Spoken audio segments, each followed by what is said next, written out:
Welcome to another magical story from Dr. Anna from my book, Tales of a Modern Alchemist, Real Life Stories of Magic and Transmutation, already available in Amazon as an ebook and as a physical book. This is the last chapter of the book, and it is called Do What You Love. And in fact, I would say it's the conclusion of the book. And I start with the film Night at the Museum, Part 2. If you have seen this film, Night at the Museum, you might remember the scene when Amelia Earhart, Amy Adams, in real life, says, "Why would you do anything unless it is for fun?" When I first heard that sentence, I thought, wow, that is just another level, right? Coming from a person who was the first female aviator to fly solo across the Atlantic Ocean, only to disappear following her dream. It really stuck in my mind and in my heart because she followed her dream to the end, literally. We are so accustomed to doing things because we have to. I bet that if you look at the moments when you feel unhappy, 99% of the times there is one single common reason, because you are doing something that you don't really want to do.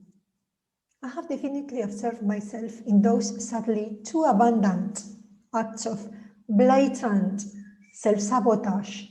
I have watched myself cheating myself by not doing something that I most dearly would like to be doing, postponing the urgent and fiery call from my soul to finish instead a task that needed to be done, or that I should be doing instead, or that I promised someone I would do.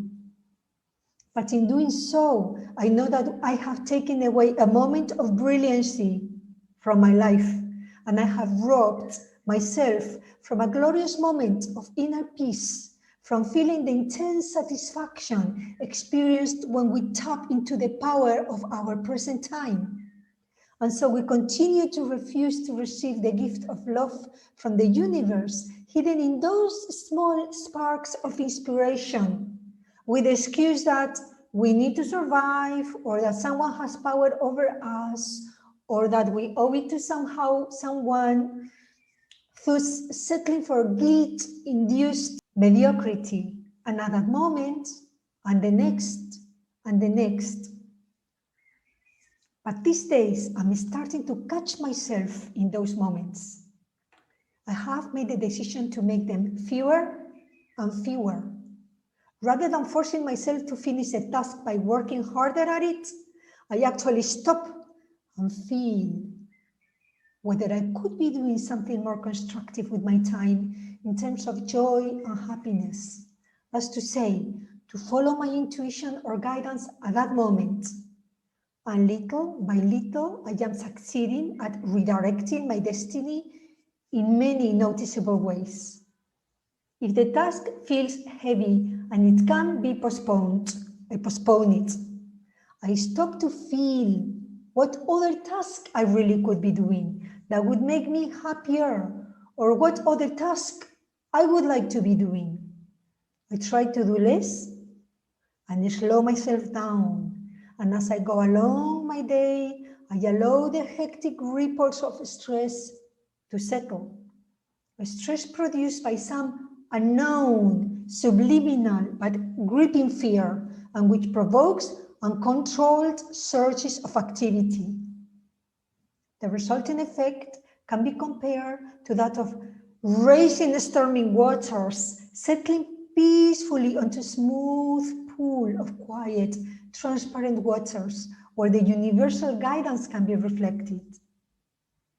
We can't stop doing everything, and we can't stop doing things that bother us all the time, at least for now, or until we slowly change our lives to accommodate us rather than everyone else.